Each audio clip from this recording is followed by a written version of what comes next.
नमस्कार, मैं राहुल नागपाल और आप देख रहे हैं बोल 85 और अंबेडकर नामा की ये साझा पेशकश। मैं आज प्रोफेसर रतनलाल के आवास पर हूं और आप जहां तक भी आपकी नज़र जाएगी तो आपको यहां पर तमाम SC, ST, OBC और माइनॉरिटी समाज के वो बुद्धिजीवी लोग नज़र आएंगे, या तो बातचीत करते हुए या इंटरव्यू देते हुए या मीडिया से मुखातिब होते हुए। अंदर राजेंद्रपाल गौतम और उनके तमाम साथी जो है वो बातचीत कर रहे हैं। मैं आपको बताता चलूँ कि ये तमाम बुद्धिजीवी लोग जो हैं यहाँ पर इकट्ठा क्यों हुए हैं। तो आपको जो बैनर है ये दिखाई आपको देगा, जिस पर लिखा है महत्वपूर्ण बैठक उपरांत प्रेस वार्ता, यानी कि CGI गवई साहब के ऊपर जो जूता फेंका गया उसको लेकर के समाज में रोष है और समाज के जो प्रबुद्ध वर्ग है वो आज यहाँ इकट्ठा हुआ है और उन्होंने एक बड़ी कॉल जो है देश में देने का काम किया है। मैं एक एक करके कुछ इंटेलेक्चुअल से बातचीत करूंगा और जानने की और समझने की कोशिश करेंगे कि आखिरकार इस प्रोग्राम को करने की ज़रूरत जो है वो क्यों पड़ गई। हमारे साथ प्रोफेसर सूरज मंडल हैं और सूरज मंडल साहब से जानने की कोशिश करेंगे कि मंडल साहब, आज का ये प्रोग्राम आप लोगों ने यहाँ पे किया है, क्या है इसका मुख्य उद्देश्य? CGI साहब पर जूता फेंका गया है, लोगों में गुस्सा है, आप तमाम लोग यहाँ पहुँचे हो, क्या मैसेज देना चाहते हो देश को?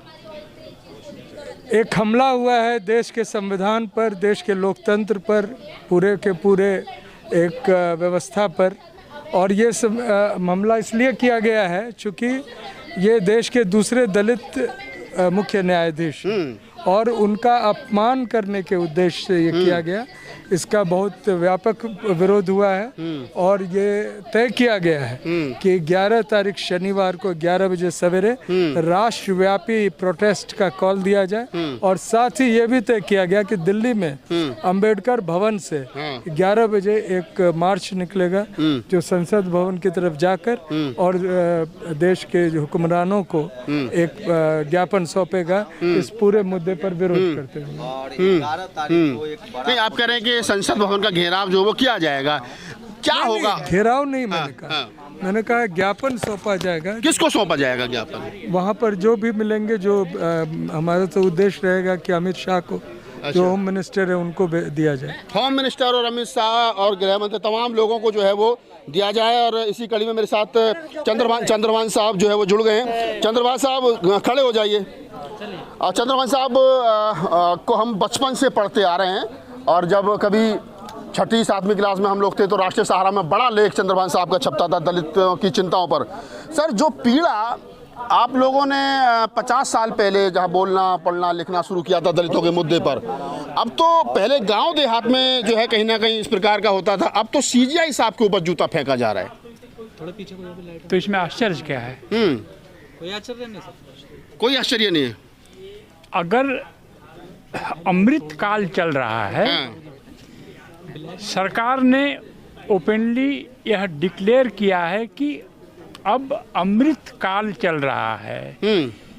जो थोड़ा भी इतिहास या माइथोलॉजी की समझ रखते हैं उन्हें यह मालूम होगा कि जो समुद्र मंथन में अमृत मिला था और विष, तो विष मिला राक्षसों को यानी हमारे पूर्वजों को, अमृत मिला जो है द्विजों को यानी जो सरकार है उनके पूर्वजों को।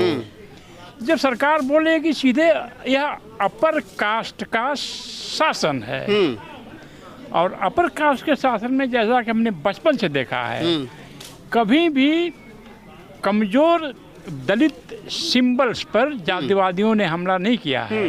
जो दलित थोड़ा सा उभरते थे, जो थोड़ा उठते थे, हमारे यहाँ कहावत है, वो सफ़ेद शर्ट पहन लिया था दलित इसलिए उस पर हमले हो गए। तो चीफ जस्टिस ऑफ इंडिया जो भारतीय संविधान का जो सबसे महत्वपूर्ण अंग है, यह उस पर हमला हुआ है। तो यह अमृत काल का यह सर्वोच्च जो शिखर काल है, तो ये होना ही है। पर इस विषय इस बात से RSS को और सरकार को कोई फर्क नहीं पड़ता, क्योंकि मेरे एस्टिमेट से कम 50 लाख दलित उत्तर भारत में अकेले होंगे जो ये कहते हैं कि अमृतकाल और यानी बीजेपी और कांग्रेस के शासन में कोई फर्क नहीं है। हाँ, कोई फर्क नहीं, एक नागनाथ एक सांपनाथ। तो दलित ही खुद जो है इस कैंपेन में सरकार के साथ हैं। नहीं, आप कह रहे हैं कि दलित ही इस कैंपेन में सरकार के साथ हैं, लेकिन सवाल जो भी आप सुनिए राहुल साहब, जो भी दलित आज भी यह कहे कि कांग्रेस और बीजेपी में कोई फर्क नहीं है, इसका मतलब वह आरएसएस के रोल पर काम कर रहा है। और आरएसएस ने बड़े ही होशियारी से दलित मिडिल क्लास में, दलित पॉलिटिकल क्लास में एक अपनी पैठ बना लिया है। एक अपनी पैठ जो है वो बना लिया है। रास्ता क्या है? कोई रास्ता नहीं है, सफर करना होगा सबको। कोई रास्ता नहीं है। चंद्रभान प्रसाद साहब कह रहे हैं सबको सफर करना होगा। और मेरे साथ इसी कड़ी में DN चहल साहब हैं और ओल्ड पेंशन की लड़ाई जो वो लंबे समय से लड़ रहे हैं। सर, CGI के ऊपर हमला, भरी कोर्ट में जूता फेंक देना, आखिरकार कैसे देखते हो? देखिए, ये एक बहुत ही शर्मनाक घटना है। और मैं इस बात से ज़्यादा इत्तेफाक नहीं करता कि इसको ना शेड्यूल कास्ट का इशू माना जाए। ये सारे देश का इशू है। ये एक सबसे बड़ी संस्था है और ये लोकतांत्रिक सिस्टम में पब्लिक का पावर सबसे बड़ा यही है। उसको ऐसी बात में मान देना कि हमारा जो आस्था को चोट लग गया और भगवान ने मैं कह दिया, हमने जूता मार दिया। प्रधानमंत्री जी ने दुख प्रकट किया है, ट्वीट किया है लंबा चौड़ा प्रधानमंत्री जी ने CGI के हमले पे। नहीं, ये दुख व्यक्त करने का काम है। इनको पकड़ के गिरफ्तार करा के जेल भेजे, देशद्रोह लगाए। और देशद्रोह और क्या होता है? छोटी छोटी बातों पे लोगों को देशद्रोह लगा के बंद कर देते हैं। तो ये इतना बड़ा काम कि आप उसकी अदालत में, सड़क वड़क में नहीं, अदालत के अंदर कर दिया, हमला कर दिया उन पे। तो ये इतनी बड़ी घटना है, इसमें तो तुरंत ही पकड़ के उसे जेल भेजना चाहिए था, फास्ट ट्रैक में चलना चाहिए। तो हम कहते हैं कार्रवाई हुई है। लेकिन ये ना लोगों को, एक समाज को, आप समझ कि कार्रवाई के नाम पे खाना पूर्ति सरकार ने लीपापोती की है। लीपापोती भी नहीं करी ढंग से, लीपापोती भी नहीं करी। पूरा देश के सब लोग जो समझदार हैं, सब लोग इस बात से नाराज भी बहुत हैं। नाराज भी बहुत हैं। आप चहल साहब हैं और एक दो लोगों से बातचीत करने की कोशिश करते हैं। इधर प्रोफेसर रतनलाल साहब जो बात कर रहे हैं, हमारे साथ एक और बड़े सीनियर नेता जो है वो जुड़ गए हैं। सर, CGI साहब पर हमला और प्रधानमंत्री का ट्वीट, और महज ये कह करके प्रधानमंत्री जी कहते हैं कि मुझे दुख है कि CGI साहब के ऊपर हमला हुआ है, कोई कार्रवाई की मांग नहीं। ऐसे पहले भी कह चुके मेरे दलित भाइयों को मत मारो, मुझे मार लो। प्रधानमंत्री के ट्वीट को इस पूरे मामले में कैसे देखते हो? देखिए, प्रधानमंत्री जी ने जो ट्वीट किया वो तो एक औपचारिकता थी। देश के संविधान पे हमला हुआ है। सुप्रीम कोर्ट कॉन्स्टिट्यूशनल कोर्ट है, और अगर आप संविधान पे हमला करेंगे तो वो एक आपने कुर्सी पर हमला किया है, ना कि CGI गवई पर। और CGI गवई ने उनको छोड़ दिया। इसका मतलब ये नहीं है कि संविधान की जो है वो सुरक्षा हो गई या रक्षा हो गई। आपको अब और पैने तरीके से एट्रोसिटीज़ एक्ट में इस केस को आगे लेके जाना पड़ेगा विभिन्न हाई कोर्टों में। मैं आपको एग्जांपल देता हूँ। इलाहाबाद हाई कोर्ट में एक जज ने स्वतः संज्ञान लिया था कि सोशल मीडिया पर एक आदमी ने एक जज को रिश्वत लेने के इल्ज़ाम में लिखा था। स्वतः संज्ञान लेके उस लड़के को जेल भेजा गया, उस आदमी को जेल भेजा गया। तो क्या ये जो जूता उठा के CGI की कुर्सी पर मांगने की कोशिश की गई है, तो क्या इस पे स्वतः संज्ञान नहीं लेना चाहिए एट्रोसिटीज एक्ट में? दूसरा बात, स्वाभिमान की लड़ाई है ये, और संविधान को खत्म करने का, पहले स्वाभिमान खत्म करेंगे फिर आपका संविधान खत्म करेंगे। आपको 80 करोड़ लोगों को फ्री राशन देकर ये क्या सोच रहे हैं? आपने आपका स्वाभिमान खरीद लिया। किसानों के साथ भी यही किया, MSP ना देकर क्या आपने उनका स्वाभिमान खरीद लिया? मजदूरों को मनरेगा मजदूरी ना देकर क्या आपने उनका स्वाभिमान खरीद लिया? तो बात यह आ जाती है कि ये सरकार निरकुंश है और ये सबके हक अदायगी खत्म करना चाहती है, संविधान को खत्म करना चाहती है। और ये सिर्फ शुरुआत है, इसमें आगे और भी कार्रवाइयां होंगी, क्योंकि पिछले 3 दिनों में आपने 3 कार्रवाइयां देख ली। हरिओम वाल्मीकि की कार्रवाई देखी, आपने IG पूरन कुमार की कार्रवाई देखी कि उसको सुसाइड करने पे अपना मजबूर कर दिया, आत्महत्या करने पर उसको। तो इसलिए मेरा मानना ये है कि संविधान को बचाने की लड़ाई अब और पैनी होगी। सिविल सोसाइटी, किसान, मजदूर का मेरा संघ अब SC ST OBC के साथ जुड़ा हुआ है। क्यों आपने सोनम वांगचुक को NSA लगा के जेल में डाला हुआ है जोधपुर में? इसका मतलब ये है कि आप ना शेड्यूल 6 देना चाहते हैं, ना आप लोगों को नौकरी देना चाहते हैं, और आप उनके हक खत्म करना चाहते हैं। हक खत्म करना चाहते हैं। इसी कड़ी में हम 1-2 लोगों से और बात कर लेते हैं। प्रोफेसर रतनलाल साहब हैं और आज उन्हीं के आवास पर एक शॉर्ट नोटिस पर मीटिंग जो है वो की गई है। सर, बहुत सारे लोगों से बातचीत की, लेकिन अभी तक एक सवाल जो है जिसका जवाब हम लोग खोजने की कोशिश कर रहे हैं। CGI गवई साहब पर जूता फेंका गया और आज़ादी के 78 साल के बाद में इस प्रकार की घटनाओं को अंजाम दिया जा रहा है, जबकि बीजेपी कह रही है कि अमृतकाल चल रहा है। ये हमारे लिए तो विषकाल है। ये तो CGI पे जो जूता चला, इसी से पता लग रहा है कि दलितों के लिए विषकाल है। जब अमृत का मंथन हुआ था तो देवताओं को मिला था क्या? अमृत। असुर को क्या मिला था? विष। तो ये हमारा विष काल चल रहा है। जो लोग सत्ता में हैं कभी संविधान को माने हैं क्या? कभी संविधान को तो माने नहीं है। बाबा साहब अम्बेडकर का, नेहरू का विरोध कर रहे थे, पुतले फूक रहे थे। तो अभी संसद मार्ग पे संविधान की प्रति चली ना, फड़ा ना लोगों, तो उस पर कोई एक्शन हुआ क्या?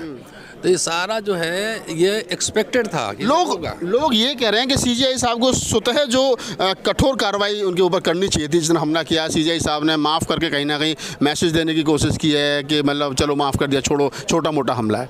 सीजीआई का जो करना था वो अपने हिसाब से किए कि वो जो सनातन का नारा लगाते जा रहा था, तो वो तो साबित कर दिया ना कि भाई सनातनी ऐसे ही होते हैं, सनातनी लोग ऐसे ही होते हैं। तो इससे ये स्पष्ट हो गया। बाकी इतने सारे इंटेलेक्चुअल्स इकट्ठा हुए हैं, नेशन वाइड प्रोटेस्ट होगा इसका, क्योंकि जब सीजीआई सेफ नहीं है तो हम आप कहाँ हैं? हम आप कहाँ हैं? 11 तारीख को बड़े प्रोटेस्ट को कॉल किया गया है। और थोड़ा सा और मैं आपको दिखा दूं, अंदर चलते हैं और एक दो लोगों से और समझने की कोशिश करेंगे, इस पूरे मामले को जानने की कोशिश करेंगे कि आखिरकार जो है वो कैसे, किस नज़रिए से जो तमाम लोग हैं वो देखते हैं। महेंद्र भास्कर हमारे साथ जुड़ गए हैं और डॉक्टर अम्बेडकर भवन, रानी झांसी रोड को काफ़ी लंबे समय से सुचारू रूप से चला रहे हैं। सीजीआई साहब के ऊपर हमला और आप तमाम लोगों की इंटेलेक्चुअल की हम मीटिंग, क्या कहना चाहते हो? हम सरकार से ये गुजारिश करते हैं और आशा करते हैं कि सरकार हमारी बात को सुने। ये जो सीजीआई साहब के ऊपर जो जूते की परंपरा इन्होंने चालू करी है कि कभी राष्ट्रपति को मंदिर में नहीं जाने देते, अब सीजीआई जो chief justice of India Bharat का दूसरा आदमी होता है, उसके ऊपर जूते को फेंकवाने की साजिश रची गई। तो ये तो एक किस्म से भारत के लिए ही, हमारे हिंदुस्तान के लिए शर्मनाक घटना है। भाई हमारे समाज के लिए तो है ही है, पर एक ये पूरे हिंदुस्तान का नुमाइंदा है जो कि देश विदेश में सब जगह फैल गया है कि चीफ जस्टिस ऑफ इंडिया के ऊपर जूता फेंकने की कोशिश की गई। हम इसकी कड़ी निंदा करते हैं और हम विश्वास दिलाते हैं हम उस आदमी को जिंदा नहीं छोड़ेंगे। अगर हमारे को मौका मिलेगा हम उसको जान से मारेंगे। जान से मार देंगे आप? बिल्कुल मारेंगे। सीजीआई साहब ने माफ़ कर दिया और आप जान से मारने की बात कर रहे हैं? बिल्कुल छोड़ेंगे नहीं उसे। देखिए लोगों में किस तरीके से, किस कदर का गुस्सा है। महेंद्र भास्कर जी कह रहे हैं कि हमें दे दीजिए उस आदमी को जिसने इस प्रकार की घटना को अंजाम दिया है, हम उसे जान से मार देंगे। हालांकि हमारा चैनल इस बात की पुष्टि नहीं करता है कि हम किसी की जान से मारने की या धमकी देने की कोशिश करें, लेकिन लोगों का गुस्सा है और गुस्से में लोग इस प्रकार की बात जो है वो कर रहे हैं। राजेंद्र पाल गौतम पूर्व मंत्री हैं, उनका भाषण जो उनका भी जो चल रहा है उसे बात की समझने की कोशिश करते हैं। सैकड़ों साल पुरानी जो घटिया परंपराएं थी उसको आज भी हम नॉर्मलाइज कर रहे हैं। नहीं, ये संघी मानसिकता के लोग, मनवादी लोग, ये इस तरह की एआई जनरेटेड वीडियो बना के डालने का मतलब है तमाम दलित समाज को, चाहे वो राष्ट्रपति बन जाए चाहे मुख्य न्यायाधीश बन जाए, उनके लिए संदेश है कि आपके मुंह पे कुल्हड़ झाड़ू बनने वाली है। फिर से ये संदेश दे रहे हैं, वो खुलेआम डरा रहे हैं। आपने बड़े प्रोटेस्ट की जो है वो कॉल यहाँ से की है, क्या संदेश, क्या किस प्रकार से लोगों को बताना चाहोगे? लोग कैसे, जो आपने बात यहाँ पे कही है उसको लोग कैसे फॉलो करें? मैं ये कह रहा हूँ कि भाई ये पूरे भारत के मानवतावादी लोगों के स्वाभिमान पे हमला है, देश के संविधान पे हमला है। ये वॉर अगेंस्ट नेशन है, वॉर अगेंस्ट स्टेट है, वॉर अगेंस्ट कम्युनिटी है। तो इसका जवाब तो देना पड़ेगा। जो मनुवादी लोग, संघी मानसिकता के लोग जो एआई से वीडियो जनरेट करके और ये सीजीआई की एक वो बना के फोटो बना के, नीले कलर की फोटो बनाकर, नीले कलर से मुंह करके, यानी कि अम्बेडकरवादियों को कह रहे तुम जो नीला गमछा डाल के, नीला झंडा लेके तुम जा रहे हो, तुम्हें हम वापस मुंह पे कुल्हड़ और पीछे झाड़ू बांधने का इंतजाम कर रहे हैं। ये मनवादी संघी मानसिकता के लोग उकसावे की कार्रवाई कर रहे हैं। इस देश के दलित, पिछड़े, आदिवासी, वंचित वर्ग के लोग जो डॉक्टर बाबा साहब अम्बेडकर में उनकी विचारधारा में भरोसा करते हैं, ये उनको एक तरीके से उकसाने की काम कर रहे हैं और उनको साथ में डराने की भी काम कर रहे हैं। आपने 11 तारीख को मतलब बड़े प्रोटेस्ट, 11 तारीख को 11 बजे पूरे देश के सभी सामाजिक संगठन के लोग, सब लोग मिलके अपने अपने जिला मुख्यालय पर भारी मात्रा में धरना प्रदर्शन करेंगे, शांतिपूर्वक तरीके से करेंगे, संविधान के हिसाब से करेंगे। और दिल्ली के अंदर अम्बेडकर भवन, रानी झांसी रोड पर 11 तारीख को 11 बजे पूरे दिल्ली के लोग इकट्ठे होंगे, परिवार सहित इकट्ठा होंगे और वहाँ से संसद के लिए कूच करेंगे, वहाँ सरकार को अपना ज्ञापन देंगे ताकि ऐसे लोगों के खिलाफ यूएपीए मुकदमा दर्ज करके जेल में डालें। और जो ये एआई जनरेटेड जिसने वीडियो डाली है, ये पूरे समाज के खिलाफ, पूरे दलित, आदिवासी, वंचित वर्गों के खिलाफ जो अम्बेडकरवादी हैं उनको डराने की कार्रवाई है, आतंकित करने वाली कार्रवाई है। उनके खिलाफ आतंकवादी गतिविधि में मुकदमा दर्ज करके उसको जेल में डालना चाहिए। जेल में डालना चाहिए। अब राजेंद्र पाल गौतम हैं, पूर्व मंत्री हैं, और मैंने ज़्यादातर लोगों से बातचीत करने की कोशिश की जो मुख्य श्रेणी के लोग थे यहाँ पर, जिन्होंने ये जो मीटिंग आयोजित एक तरीके से की थी, जिन्होंने कॉल की थी। तमाम वो लोग, चाहे वो SC ST OBC माइनॉरिटी समाज के लोग हैं, मैं कहूँ वो समाज जिसको बहुजन समाज कहा जाता है, वो तमाम लोग यहाँ पहुँचे हैं, और किसान संघ के लोग पहुँचे, ओल्ड पेंशन वाले लोग पहुँचे, दलित इंटेलेक्चुअल यहाँ पर पहुँचे हैं। तो तमाम लोगों ने अपने अपने तरीके से तमाम बात रखी है। 11 तारीख को बड़े प्रोटेस्ट जो है वो कॉल किया गया है, और इस वीडियो को बनाने भर का उद्देश्य ये है कि जब इस देश के अंदर CGI जो दलित समाज से आते हैं, दूसरे दलित और पहले बुद्धिस्ट जो है वो CGI हैं, उन पर जिस प्रकार से हमला किया गया है, और बाद में जिस प्रकार से एक वीडियो बना करके जनरेट करके और उसको वायरल किया गया, जिसमें CGI गले में हांडी और उनको नीला कलर करके बताने को दिखाने की कोशिश की गई है कि दलितों का सही स्थान जो है वो मनुवादियों की नज़र में वही है। संविधान की वजह से आप जहाँ भी आगे हों, लेकिन मनुवादी सोच के व्यक्ति आज भी आपको उसी नज़र से देखते हैं जिस नज़र से उनके पुरखे देखते हैं। इस पूरी बातचीत के बारे में आपकी क्या प्रतिक्रिया है, हमें कमेंट सेक्शन बताइए और मुझे दीजिए इजाज़त। धन्यवाद।